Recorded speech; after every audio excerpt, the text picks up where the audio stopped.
Primeiramente, a autora do requerimento, a deputada Caroline Detoni, pelo prazo de 5 minutos. Presidente, eu quero que agregue o tempo de líder do PL ao meu tempo regimental. Pois não, deputado. Muito obrigada. Então, quero cumprimentar o presidente, quero cumprimentar a ministra Sônia, também a Joênia, presidente da FUNAI.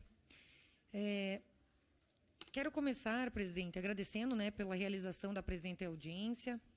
Muito importante para esclarecermos alguns pontos que para nós ainda não estão muito claros.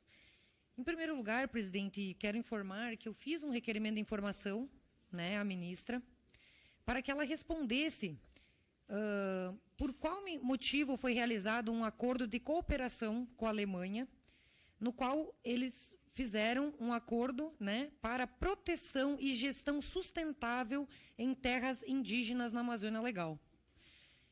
Eu gostaria de saber, presidente, porque, em primeiro lugar, olhando a foto aqui do encontro realizado, onde esteve presente a presidente da FUNAI, Joênia, eu vejo que, fora a presidente Joênia, não tinha nenhum índio sendo representado, só tinha vários homens brancos alemães aqui. Também gostaria de saber, presidente, da ministra Sônia,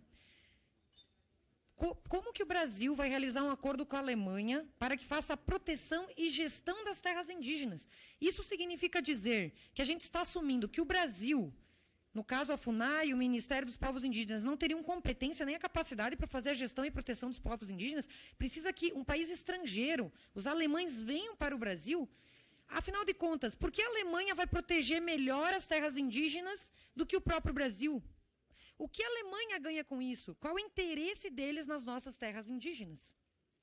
Esse requerimento de informação já foi protocolado e já chegou ao conhecimento do Ministério e já decorreu mais de 30 dias. Deve ser respondido e não foi respondido.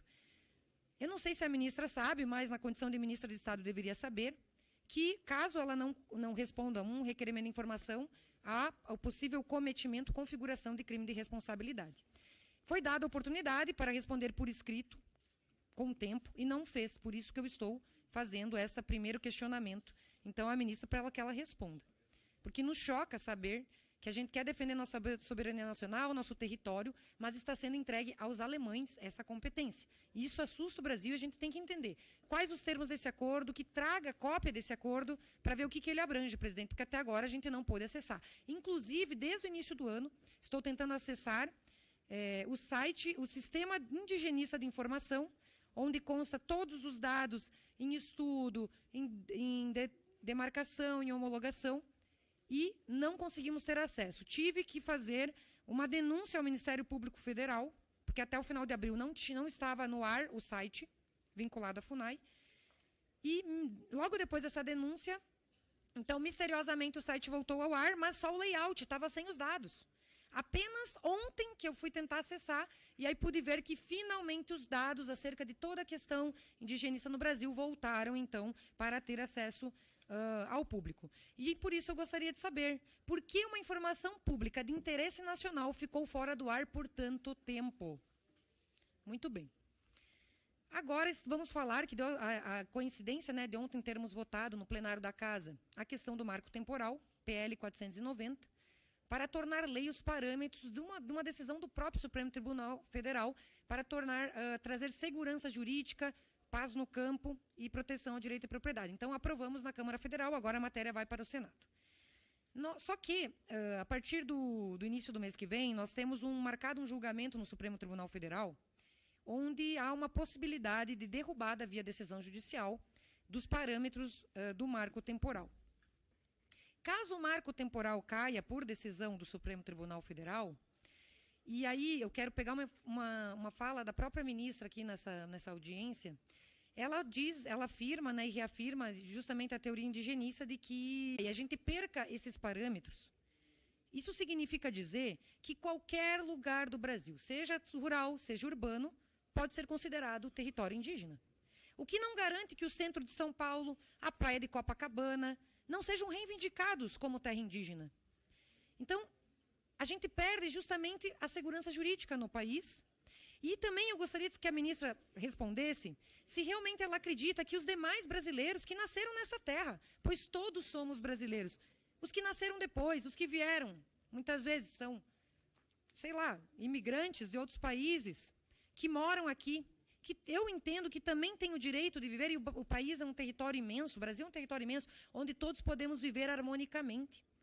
Então, essa narrativa, que é reiterada, acaba dividindo o povo brasileiro. Sabe? E quando a gente vê, e justamente a ministra falou para eu estudar os casos de Santa Catarina, eu fui lá, ministra, fui lá numa audiência pública, recentemente no município de Saudades e Cunhaporã, onde foi feita uma demarcação, e eles questionaram o laudo antropológico, porque quando aqueles imigrantes foram lá há mais de 100 anos, não tinha aldeia indígena lá, e o laudo antropológico foi derrubado na justiça, ganharam primeiro, segundo grau no STJ, só que daí a FUNAI recorreu ao STF e veio toda essa repercussão geral por um outro caso que era de Santa Catarina, mas esse processo está hoje em repercussão geral. E eu vi 5 gerações, senhorinhas de 80 anos, eu também queria saber se a ministra vai chegar para essas pessoas que têm propriedade pequena, porque Santa Catarina são todas propriedades, agricultura familiar, 5ª geração, as pessoas chorando lá, dizendo assim, nosso único pedaço de terra onde a gente produz e tira o sustento da nossa família, nós vamos perder, e a gente sabe que nunca teve índio aqui, desde que nós estamos aqui não tem índio aqui, e não tinha índio lá em 88, e eles estão desesperados. Será que essas pessoas também não merecem respeito e não merecem a proteção que tem a titulação dada pelo Estado, algo legítimo, provado na justiça, e agora, caso, estou falando, caia, são mais de 1.000 pessoas que vão perder pequena agricultura familiar e não tinha índio lá. E por isso que eu digo, a gente tem que olhar caso a caso para não fazer injustiça. Então, ministra, essas são algumas questões que eu quero que a senhora responda, mas, ao mesmo tempo, eu tenho outros questionamentos aproveitando o nosso tempo. Este ano foram demarcados mais 6 territórios, ou foram homologados pelo presidente da República.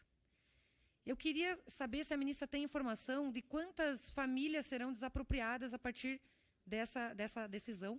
E também estão em estudos, relatórios, segundo os relatórios da própria FUNAI do site, que 117 processos em estudo também vão delimitar novas terras, né, como terras indígenas.